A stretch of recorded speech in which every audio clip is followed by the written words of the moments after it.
పల్నాడు జిల్లా క్రోసూరులో వెంకటేశ్వర స్వామి నామాలతో ఏర్పాటు చేసిన రాతి విగ్రహాలను కూల్చివేసి దేవుళ్ల ఫోటోలను తగలబెట్టారు గుర్తు తెలియని దుండగులు.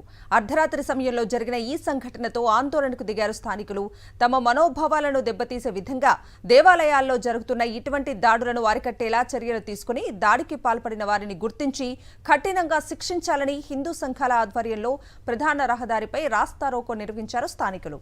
సంఘటనా ప్రాంతానికి చేరుకున్న పోలీసులు క్లూస్ టీం ద్వారా ఆధారాలు సేకరించి దాడికి పాల్పడిన వారిని గుర్తించి కఠిన చర్యలు తీసుకుంటామని ట్రాఫిక్ను క్రమబద్ధీకరించారు.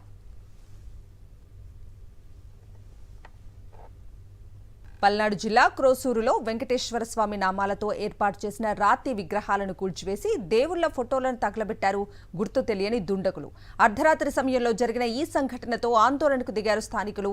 తమ మనోభావాలను దెబ్బతీసే విధంగా దేవాలయాల్లో జరుగుతున్న ఇటువంటి దాడులను అరికట్టేలా చర్యలు తీసుకుని దాడికి పాల్పడిన వారిని గుర్తించి కఠినంగా శిక్షించాలని హిందూ సంఘాల ఆధ్వర్యంలో ప్రధాన రహదారిపై రాస్తారోకో నిర్వహించారు స్థానికులు.